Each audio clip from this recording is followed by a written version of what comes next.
సంబంధించి మాదిగలకి సంబంధించి ఈ రోజున బాబు జగన్ యూనివర్సిటీ పెట్టాలని అడుగుకోవాలి.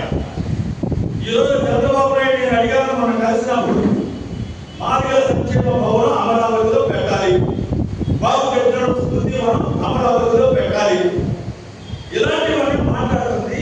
అంటే వర్గీకరణతో పాటు మిగతా విషయాలు మాట్లాడుతుంది. ఆంధ్రప్రదేశ్ లో ఎవరు బాబట్టే మనం తప్ప ఎవరు మాట్లాడలేదు.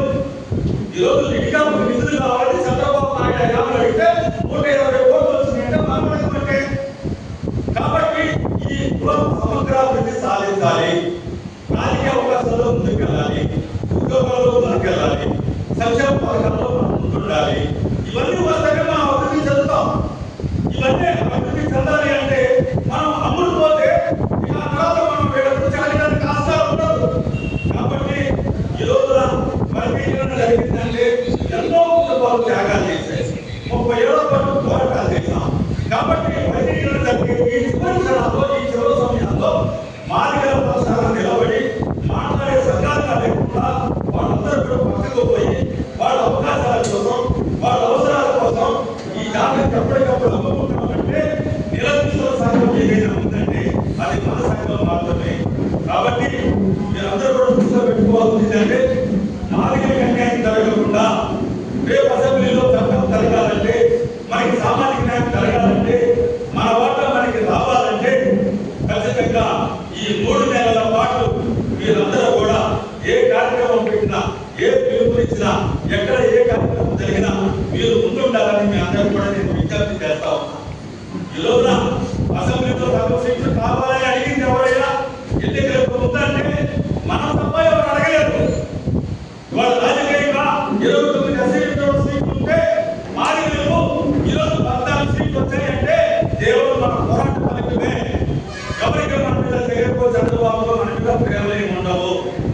మన వాళ్ళతో పోయి వాళ్ళ గంటలు పట్టుకొని వాళ్ళ నాయకత్వాన్ని బలపరిచి వాళ్ళకి అవకాశాల కోసం, వాళ్ళకి పదవులు ముఖ్యమంత్రులు కావడం కోసం శ్రమ చేస్తున్నాం తప్ప ఈ రోజున మాదిగ హక్కుల కోసం, మాదిగ జాతి సమగ్ర అభివృద్ధి కోసం, మాదిగ జాతికి బాబాసాహెబ్ అంబేద్కర్ బాబు చేతిలో అందించినటువంటి ఆ రిజర్వేషన్ ఫలాల్ని మన వాటా మనకి దక్కాలని అడిగేందుకు ఎందుకు మన వాళ్ళు ముందుకు రావట్లేదంటే అందరూ కూడా విసిగిపోయారు, కలిసిపోయారు, నమ్మకం పోయింది. అందరూ ఆయా రాజకీయ పార్టీలోకి వెళ్ళి ఒకరు పసుపు జెండా, ఒకరు పచ్చ జెండా కడుపుతూ తిరుగుతా ఉన్నారు.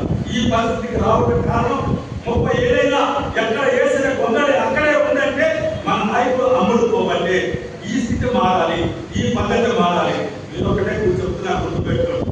ఈ రోజున పార్లమెంట్ లో 4 సీట్లు ఎల్సీ, అందులో 2 సీట్లు మాదిగలకి, 2 సీట్లు మాదిగలకి ఇవ్వాలి. కానీ మరి ఈ రోజున చంద్రబాబు నాయుడు గారు మాదిగలకు ఒకటే ఇచ్చాడు, 3 మాదిగలకి ఇచ్చాడు. ఇది అన్యాయం కాదా? ఇది చంద్రబాబుని ఆ పార్టీలో వాళ్ళు అడగలుగుతున్నారా?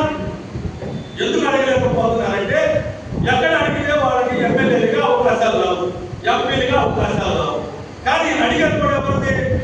ఆయన చంద్రబాబు నాయుడు గారు జనరల్ సీట్లో మనకి ఓట్ల బాబాసాహెబ్ అంబేద్కర్ బాబు చేసినటువంటి రిజర్వేషన్ కోటాలో 4 2 మన మాట మనకి రావాలి.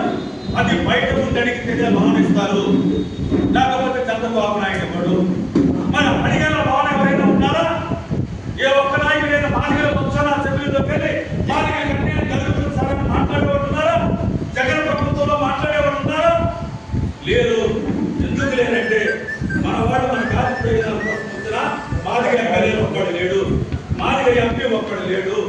ఈరోజు గుర్తుపెట్టుకోండి, హైదరాబాద్ నడిగొట్టు మీద ఇవాళ ముస్లింలకి వాళ్ళు 50 లక్షల మంది కరీంనగర్ జిల్లా స్టేట్ మొత్తం లెక్కిస్తున్నా కూడా లేదండి, 20% ఉంటారు. కానీ హైదరాబాద్ అంటే తెలంగాణ రాష్ట్రం మొత్తం మీద మాదిగలు 60 లక్షల మంది ఉన్నారు. 60 లక్షల మంది మాదిగలు ఉన్న మనకి ఒక మంత్రి పదవి కూడా లేదు. అది మందకృష్ణ వల్లే జరిగింది ఆ నష్టం. కానీ హైదరాబాద్ ఓల్డ్ సిటీలో 1,00,000 మంది కూడా లేనటువంటి ముస్లింస్ కి ఎంఐఎం పార్టీ, ముస్లింస్ కు ఒక పార్టీ ఉంది అక్కడ, ఓవైసీ. అతనికి ఈ రోజున నార్త్ ఇండియాలో కానీ ముస్లింలు ఉన్న చోట కానీ ఈ సీటుని అడ్డం పెట్టుకొని బీజేపీతో కలిసి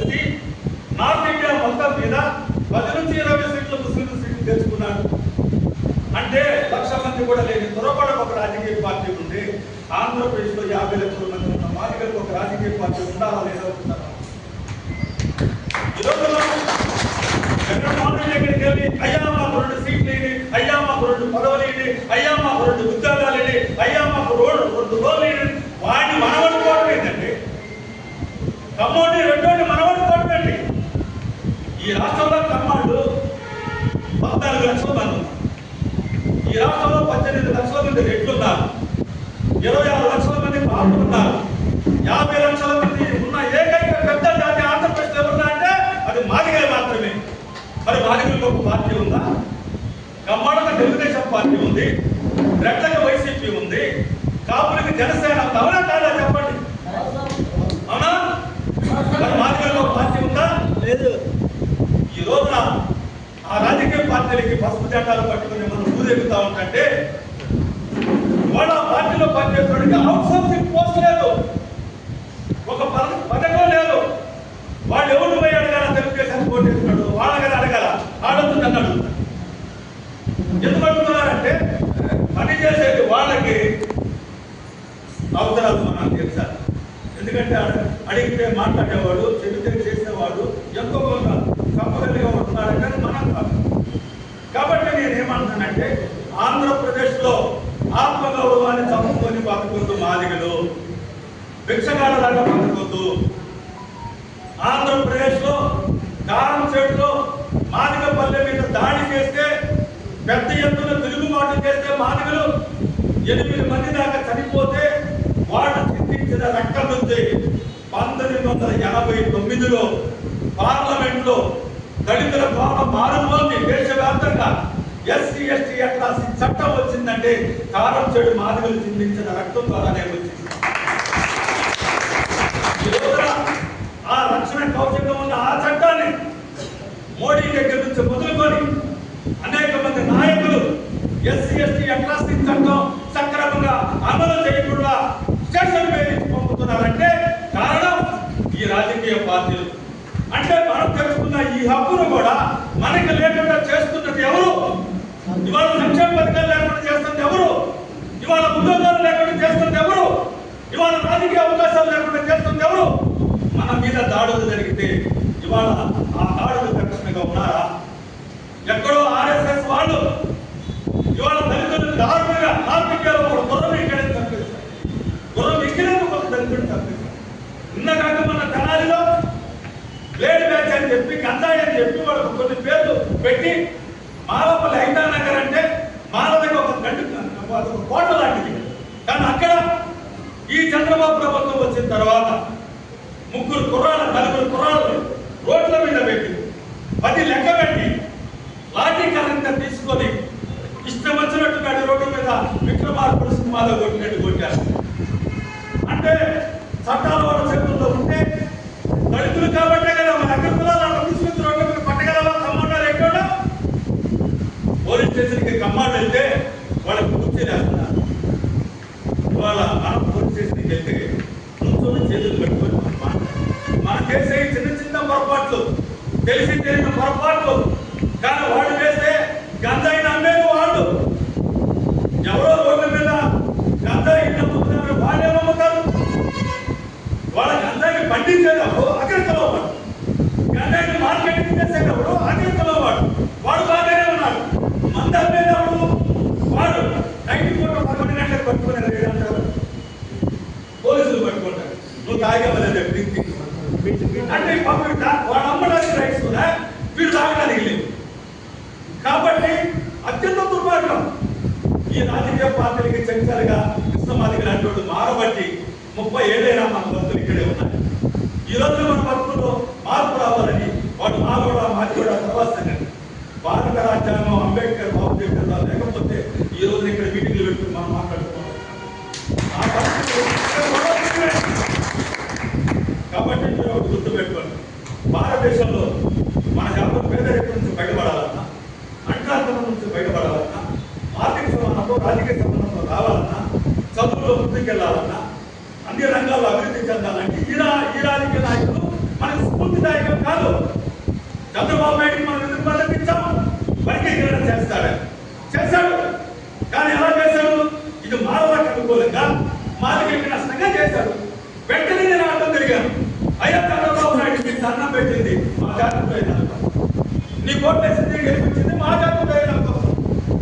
మరి నువ్వు అవకాశాలు మాలలకించి మాకు అన్యాయం చేస్తానంటే మేము చూస్తూ కూర్చునే ప్రసక్తే లేదని ఈ రాష్ట్రంలో మొట్టమొదటి చంద్రబాబుకి అడ్డం తిరిగి మాట్లాడింది ఎవరంటే అది మనం తప్ప. కాబట్టి ఈ రోజున ఏ రాజకీయ పార్టీనైనా నిలదీయాలన్నా, ఏ రాజకీయ పార్టీని ఓడించాలన్నా, ఏ రాజకీయ పార్టీని గెలిపించాలన్నా ఆంధ్రప్రదేశ్లో చాలా మార్గలు కలిస్తే 1 కోటి మంది. ఈ 1 కోటి మంది ఒక నిర్ణయాత్మక శక్తిగా మారితే ఏ రాజకీయ పార్టీ అయినా మనం అడిగిని 24 గంటల్లో మన కాళ్ళ ముందు ఉంటాయి. మీరు ఒకటి గుర్తుపెట్టుకోండి, ఈ దేశ పార్లమెంటరీకి సంబంధించిన ఈ దేశ ప్రధాని మోడీ ఓబీసీలకు సంబంధించి వాళ్ళు ఎవరు కూడా మాకు రిజర్వేషన్ కావాలని అడగకుండానే 10 సంవత్సరాల కిందటే పార్లమెంటులో ఓబీసీలకి ఒక్కరికల్లో ఉన్న పేదల మొత్తం దేశం మొత్తం మీద వాళ్ళు 5% ఉంటే 10% రిజర్వేషన్ ఇచ్చాడు మోడీ. పార్లమెంట్లో చట్టం చేశాడు. ఈ రోజు కృష్ణమాదిగా ఇదే మోడీ దగ్గరికి నువ్వు వేదికల మీద వాటేసుకొని ఏడ్చావు కదా, అయ్యా మా వర్గీకరణ రిజర్వేషన్ పార్లమెంట్ లో బిల్లు పెడితే మా బస్సులు మాట్లాడి భారతదేశంలో 1150 మంది షెడ్యూల్ కులాలు ఉన్నారు, 630 షెడ్యూల్ ట్రైబల్ ఉన్నారు. ఇన్ని కులాలకు మేలు చేయాలి మీరు తప్ప ఎవరు లేదని మరి మోడీని ఒప్పించి పార్లమెంట్ లో చట్టం చేయించవచ్చుగా మందకృష్ణ. ఎందుకు చేయడం? జాతి బాగుపడతాం. మొట్టమొదటి ఇష్టం లేదు ఎవరికంటే అది మాలలకైతే మందకృష్ణకి ఇష్టం. 80 ఏళ్లలో మాలల మాదిగల మీద దోపిడీ చేసిన దానికన్నా మందకృష్ణ 30 ఏళ్లలో మన మీద దోపిడీ చేసిందే ఎక్కువ. కాబట్టి ఇటువంటి దుర్మార్గానికి సమరగీతం పాడాలంటే 2 రాష్ట్రాలైనాక ఆంధ్రలో నీ పెద్దలు ఏంటి, నువ్వు తెలంగాణ పో అని మనం తరిగి కొట్టగలిగితేనే మనకి అభివృద్ధి ఉంటుంది. అందుకోసం నేనేమన్నా ఈరోజు ఈ సమావేశం ముందుగా మీ అందరికీ వివరణ కోసమే ఈరోజు ఈ మైక్ పట్టుకొని నేను ముందు ఎందుకు చెప్తున్నా మాట్లాడితే గుర్తుపెట్టుకోండి, చంద్రబాబు నాయుడు పార్లమెంట్ అసెంబ్లీలో వర్గీకరణ చట్టం సక్రమంగా లోపాలను సరిదిద్ది చేయాలి. మనం బతిమలాడుకోవాల్సిన అవసరం లేదు. ఈ రోజున కాపుల మీద కేసులు పెడితే, కాపులు ఉద్యమం చేస్తే ఇమ్మీడియట్ గా ఆ కేసులు ఎత్తేశారు. వాళ్ళకున్న పౌరుషం అనుకుంటారా? ఇవాళ మాలలు ఒత్తిడి చేస్తా ఉంటే మాలలకి రాజకీయంగా భయపడి ఎక్కడ ఘోరంగా జగన్ కోర్టేస్తారోనని 8% ముందుంచి అన్యాయం చేస్తుంటే మనకు పౌరుషం లేదా? ఈ విధంగా మన జాతులకి అనేక విషయాలు ఎవరో వచ్చి బాగు చేస్తారని కాదు. ఆంధ్రప్రదేశ్లో 50 లక్షల మంది ఉన్నాం. గుర్తుపెట్టు, 175 నియోజకవర్గాలు.